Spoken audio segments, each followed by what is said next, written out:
the new 2014 Google line of Nexus products. We have the Nexus 9 tablet made by HTC, the Nexus 6 smartphone made by Motorola, and the Nexus Player and gamepad made by Asus. So let's go ahead and take a look first at the tablet.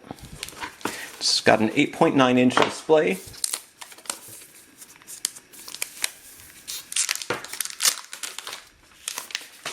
Makes it a little bit bigger than a Nexus 7, but a little bit smaller than a full-size iPad or an iPad Air type tablet. It feels pretty good. It feels like a nice sturdy device. HTC hasn't made a tablet in a while, but has a similar look and feel, I would say, to the Nexus 7 tablet that came out in 2013. We've got front-facing speakers here, a fairly thin bezel around the sides here, Nexus logo in the back camera, LED. Flash, and a front-facing camera. Let's go ahead and see if it powers up.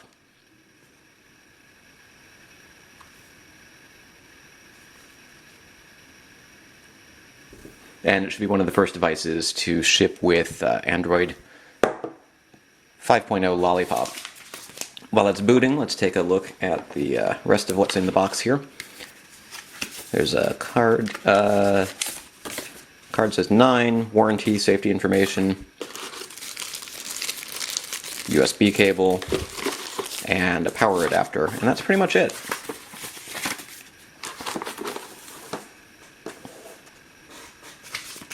It's a nice boot logo. And we'd have to go through the setup to really show you much more. So we'll have more details coming up later. But that is a quick look at sort of what the tablet looks like coming straight out of the box. It has an 8.9-inch high-resolution display. It's got front-facing speakers, as I mentioned, an NVIDIA Tegra K1 processor, 2048 by 1536 pixel display, 8 megapixel rear camera, 1.6 megapixel front camera. One of the first devices to have a 64-bit version of the Tegra K1 processor, and 802.11ac dual-band Wi-Fi. Google says you should be able to get around 9 hours of battery life, and we'll go ahead and put that to the test when we get an opportunity. Here we've got the Nexus 6, which is a smartphone with a 6-inch display,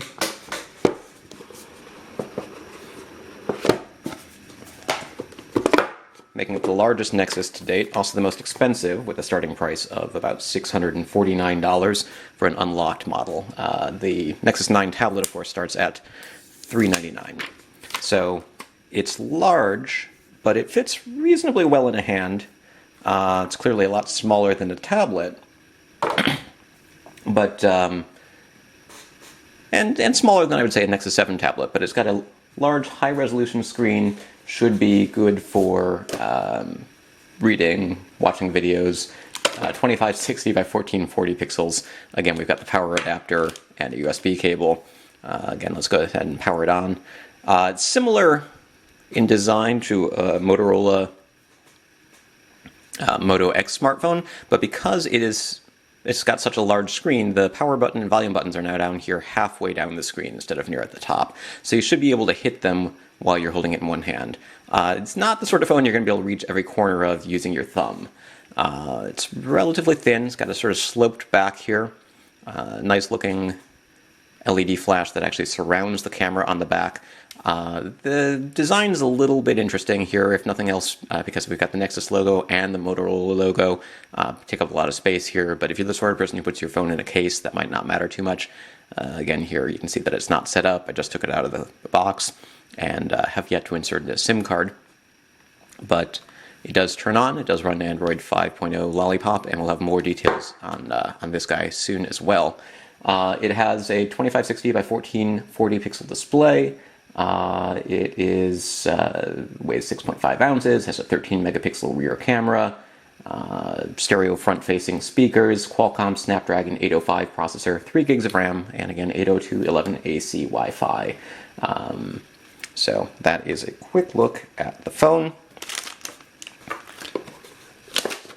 Looks like this also came out of the box. Whoops, and I ripped it. It's kind of easy to mix up the 9 and the 6, but the smaller one is the 6. And here we've got a little tool for popping out the SIM card slot And looks like the demo unit that I was sent here is designed for use with T-Mobile. And finally, we've got the Nexus Player. Again, we'll have more detailed information on all of these devices soon. I just wanted to do a quick unboxing and first look. Nexus Player is a little device, looks sort of like a hockey puck, but you can see we've got HDMI output here, micro USB port, power port. There's a button on the bottom, and that's about it. So it looks like, unlike some of the TV boxes that we've seen from other manufacturers recently, there's not a lot of extra ports here. There's not USB ports. There's just that one micro USB port. It's designed so that you can plug it into a TV and run Android apps on your TV. It's also designed to use the new Android TV user interface, which is going to set it apart from a lot of those inexpensive Android boxes that we've seen coming out of China recently. It comes with this remote control, which includes voice functionality, so you can search using voice search and go to Google Play Movies, YouTube, Netflix, etc., using the arrow buttons and other keys here. And so it should be a lot more TV friendly than the version of Android that was designed originally for phones and tablets. It has an Intel Atom Bay Trail processor, and it should be a little bit more powerful than older devices that ran the Android TV software that was sort of Google's first attempt at making a TV-friendly version of its operating system. One of the problems with Android TV really was that the hardware tended to be pretty underpowered, so the experience of using it was kind of slow. Also here in the box, we've got power adapter and cable and batteries for the remote control. Since we're not plugging it in right now, I'm not going to go through all of that. I'm just going to take a quick look at the last box here, which is the gamepad from the Nexus Player. This is an optional accessory. It doesn't come with the $99 player, but it's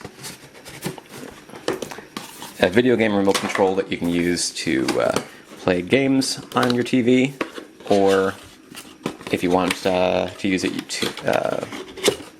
to navigate, you can do that as well. So we've got the plastic cover here. Take that off so you can get a better look at it. Now, I'm not a hardcore gamer, but it looks a lot like Xbox style game controller. You've got shoulder buttons here, some more plastic covering them. So you've got those guys, these guys. It feels pretty ergonomically good. There's a little plastic covering down here as well. 2 analog buttons, direction buttons, X, Y, A, and B buttons. There's an LED there. And then you can see we've also got power, back, and a circle button here, so you can do Android-based functions. So you should be able to pair this with the Android or with the Android TV box, the Nexus Player, and it should work with other Nexus devices as well, and use it to play games that support it. Now, a lot of Android games are really designed for a touchscreen, so they might not all recognize all the buttons here, they might not all work perfectly, but there are a number of games that have already been optimized to use this style of game controller. So if you wanted to play those on your TV instead of on your phone or tablet, now there is that ability to do so. I think the main thing here is, though, for $99, instead of just getting Chromecast style functionality where you find